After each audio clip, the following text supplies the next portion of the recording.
E se uma inteligência artificial pudesse mover a sua mão por você?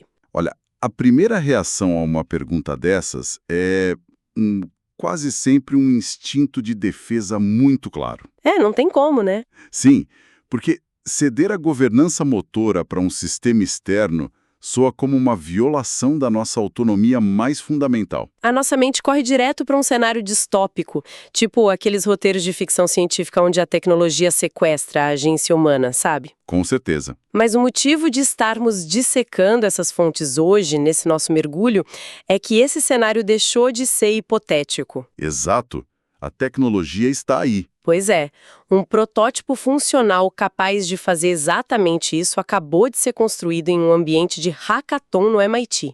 Então a coisa já está testando os limites físicos da nossa musculatura, saindo da teoria e entrando na engenharia prática. E para entendermos o peso real dessa inovação, a gente precisa ancorar a conversa na racionalidade sem pânico.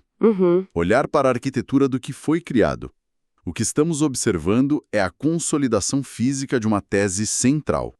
A próxima fronteira da IA não é apenas responder melhor em uma tela. Não mesmo. É perceber o mundo físico, tomar decisões e agir sobre ele, inclusive por meio do corpo humano. Em resumo, a IA saiu da tela. Nossa, essa frase resume tudo. Então vamos desembalar a mecânica por trás desse marco. O projeto se chama Human Operator, né? Isso, operador humano. Foi desenvolvido por 6 estudantes universitários durante o MIT Hard Mode 2026, que rolou agora em março. Um hackathon intensivo de apenas 48 horas, focado em hardware e IA. Um prazo absurdamente curto para algo tão complexo. Sim, e eles venceram a trilha focada em aprendizado, montando um sistema que opera em um ciclo contínuo. Mas como toda essa cadeia se comunica em tempo real? Bom, o fluxo de dados resolve um problema complexo de tradução entre o mundo digital e o biológico. E faz isso em 5 etapas bem definidas. Tudo começa com a intenção. O comando de voz, certo? Exatamente. O usuário diz um comando de gatilho, tipo Hello AI, e faz o pedido. Por exemplo, pede para guiar a mão até um copo na mesa. Imediatamente, a segunda etapa entra em cena, que é a câmera. Uma câmera em primeira pessoa. Isso, uma câmera acoplada no peito ou na cabeça do usuário, capturando exatamente o campo de visão daquela pessoa. Aí vem o pulo do gato na terceira etapa. Essa imagem não vai para um processador qualquer. Vai para um modelo de linguagem avançado. Vai para o Claude da Anthropic. O modelo lê o pedido em áudio, analisa a imagem da cena e atua como córtex visual e de planejamento espacial. O que é bizarro de pensar, porque o modelo precisa olhar para um mar de pixels desestruturados, tipo uma mesa toda bagunçada. Sim, identificar o objeto-alvo no meio da bagunça. Calcular a profundidade, a angulação do braço e mapear uma trajetória no espaço tridimensional. O nível de inferência espacial que a IA tem que ter para traduzir uma imagem em um comando motor é absurdo. É aí que a mágica da engenharia acontece. A conversão da semântica para a física. Esse é o quarto passo. O modelo gera um plano tático em código e manda para um microcontrolador, um Arduino. E o Arduino é a ponte com o mundo físico. Exato. O Arduino tem relés que abrem e fecham circuitos bem rápido, traduzindo esse plano lógico em eletricidade bruta. E essa eletricidade é o quinto e último passo, que é a saída de estimulação elétrica muscular. O famoso EMS. Isso. O sistema dispara pulsos elétricos direcionados aos nervos motores do antebraço e dos dedos. O pulso artificial substitui o sinal que viria do cérebro, Forçando a mão a se mover mecanicamente. Gente, imagina os aplicativos de GPS modernos. Para a gente fazer uma analogia aqui. Manda ver. Por muito tempo eles operavam de forma passiva, né? O sistema calculava a rota e mostrava o mapa na tela. Mas o esforço físico de virar o volante era todo do motorista. O humano no controle mecânico. O conceito do Human Operator sugere um cenário onde o GPS assume o próprio volante por alguns segundos, ele faz a curva por nós com base na leitura do terreno e depois devolve a direção. O processamento analisa o ambiente e o nosso próprio corpo serve como motor do carro para executar a decisão. Olha, essa comparação é excelente para entender a transição da passividade para a ação. Mas tem uma ressalva técnica crucial aí que eu preciso fazer. Pode falar. O piloto automático de um carro é exaustivamente calibrado, testado, para evitar falhas. O Human Operator é estritamente experimental. É um protótipo, feito por estudantes com peças de prateleira e ferramentas de código aberto. Fios soltos, fita adesiva, aquela coisa bem hackathon. Exatamente. Ele é muito inspirado nas pesquisas do Laboratório de Integração Humano-Computador da Universidade de Chicago. Mas não é um produto maduro, com polimento de mercado para ser vendido amanhã. É uma prova de conceito. Uma prova de que dá para conectar um modelo algorítmico direto na contração de um músculo.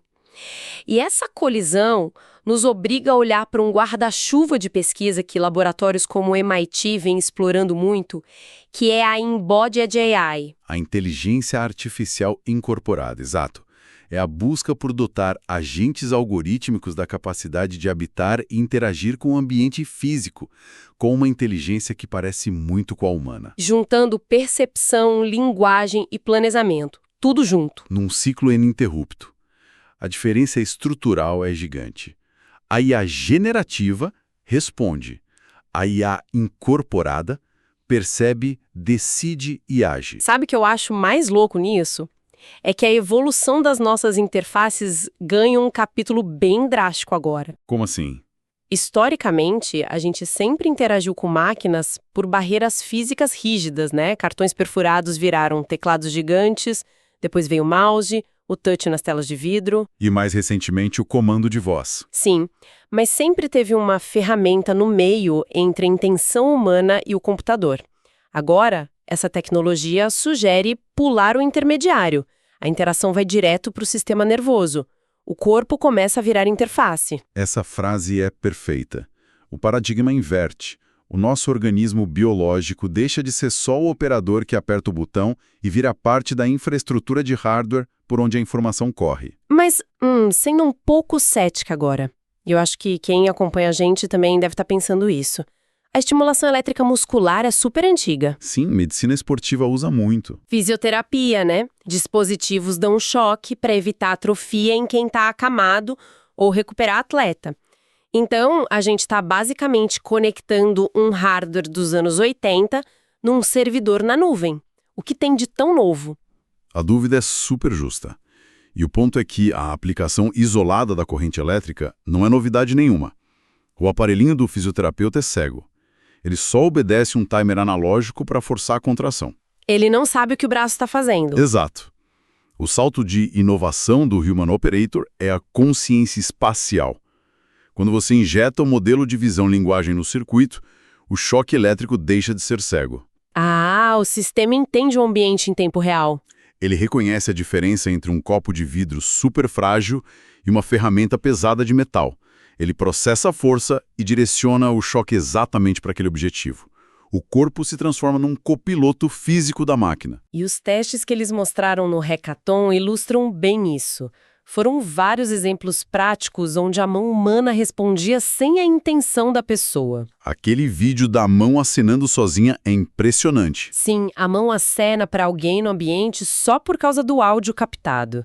Ou então a mão faz um gesto de ok concordando durante um debate filosófico que a IA estava ouvindo. Entrando numa dinâmica social de forma autônoma. Pois é. E teve até aquele teste do teclado musical. O sistema forçou a mão a tocar uma melodia básica no piano sem a pessoa nunca ter tido nenhuma aula. E aí que a gente começa a imaginar 1000 aplicações futuras, né? Reabilitação de alta precisão, ajudar pessoas a aprender esporte sentindo a postura correta, ou até ensinar um iniciante a misturar drinks perfeitos no bar. O famoso download de habilidades direto para o cérebro. Mas a gente precisa jogar uma água fria nesse hype urgentemente. Separar a possibilidade da realidade de hoje. Essas demonstrações são ótimas para chamar atenção no YouTube, mas o controle motor do protótipo ainda é muito rudimentar. Bem limitado à mão e ao pulso. E muito ruidoso. Depende totalmente de você colar o eletrodo no lugar milimetricamente exato na pele. Um pouquinho para o lado, ele ativa o nervo errado e move o dedo que não devia. Nossa, deve ser super desconfortável. Bastante. E tem a fadiga, né? Manter a musculatura contraída por eletricidade causa exaustão rápida. Não é uma cura validada pela medicina, nem uma varinha mágica para aprender coisas do nada. Então, essa ideia de sentar na cadeira, plugar um cabo e levantar sabendo Kung Fu ainda é ficção. Totalmente ficção. Porque mover a mão de alguém não é o mesmo que ensinar alguém. É uma diferença brutal. Brutal. O domínio real de uma habilidade envolve neuroplasticidade. Criar novas sinapses cerebrais. Entender o peso da ferramenta, a hesitação. O erro ensina o cérebro. E como choque, você não tem o esforço cognitivo, só ação mecânica. Quando desliga a energia, a pessoa levanta do piano sem saber tocar um acorde sozinha. Exatamente. A memória muscular não se adquire por terceirização. E essa terceirização nos leva para o dilema central das nossas fontes de hoje, os riscos. Porque quando uma IA começa a mover o corpo humano, quem está realmente no controle? É a pergunta de $1 milhão. A transição do software para o hardware biológico destrava questões éticas e estruturais, começando pela autonomia corporal, que é o pilar mais básico da nossa sociedade. Sim. E o consentimento nisso, como fica? Imagina, você vai assinar um termo de uso digital na tela, dá um cheque e a empresa tem direito de induzir micromovimentos no seu pulso. Porque o sistema exige uma câmera e um microfone monitorando o ambiente sem parar na altura do peito. Capturando não só você, mas todo o seu espaço privado e as pessoas ao seu redor. Tudo isso sendo processado na nuvem. E se houver uma falha de conexão? Ou um ataque hacker? Não estamos mais falando de vazar uma senha de banco. Estamos falando de um espasmo involuntário segurando uma ferramenta perfurante. É muito perigoso. E é por isso que se discute tantas salvaguardas, né? A necessidade de um mecanismo físico de cancelamento. Um override. A pessoa precisa ter a capacidade física de fazer força contrária e vencer o comando da máquina instantaneamente. O humano tem que ter o veto mecânico sobre a instrução algorítmica sempre. Sem dúvida. Agora, levando isso para o mundo do trabalho e da educação, tem muita discussão sobre a ideia de uma IA pró-trabalhador. A noção de aumento de capacidade, augmentation. Isso. Em vez da IA só substituir pessoas e causar demissões, ela atuaria como uma ferramenta de suporte direto, ajudar pessoas com limitações motoras ou estabilizar a mão de um cirurgião durante um procedimento complexo. Ou até apoiar trabalhadores braçais evitando que eles façam movimentos ergonomicamente errados. É uma visão bem mais otimista de acoplar a IA para elevar a precisão humana. O que seria maravilhoso para a inclusão produtiva. Mas, sendo bem realista, se a máquina faz o movimento perfeito por nós e não sofre declínio de atenção, isso não abre margem para pressões corporativas absurdas? É o risco de um taylorismo digital aplicado direto no sistema nervoso. Exato. Qual o impedimento para uma fábrica exigir que o funcionário opere em ritmo máximo ininterrupto, já que a máquina supostamente garante a precisão? Isso anula a hesitação humana natural e pode desvalorizar a arte de uma profissão manual. O seu ponto é cirúrgico. A tecnologia em si é focada em encurtar caminhos. Ela é neutra, mas a finalidade do uso é que dita o valor. A otimização milimétrica do movimento, sem pausa orgânica, é a receita para o burnout físico. E a gente sabe que as regulamentações sempre andam atrás da inovação. Muito atrás. O impacto real lá na frente não vai depender do código da IA, e sim do modelo econômico da regulação trabalhista e de quem é o dono dos dados gerados por aquele movimento. O objetivo tem que ser apoiar o humano, não anular ele para bater meta de produção. E conectando essa preocupação com a nossa missão aqui na Versum, a velocidade das coisas é assustadora. Esses estudantes montaram o Human Operator em 48 horas. 48 horas. É o tempo de um fim de semana.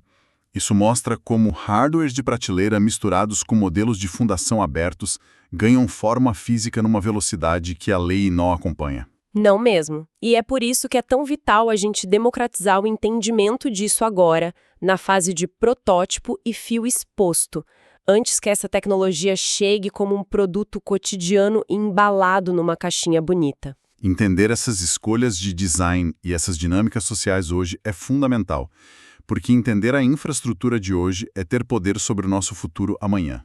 Com certeza.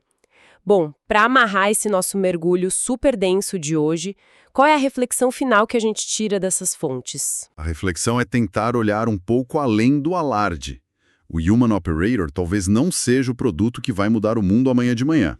Ele tem muitas limitações de engenharia ainda. Sim, mas ele é um sinal claro, um marco histórico de que a IA está saindo da tela e entrando no espaço físico, nas fábricas de trabalho, na educação e, quem sabe, no nosso próprio corpo. A pergunta central no fim do dia não é só o que a tecnologia consegue fazer. É sobre a gente, né? É sobre a gente.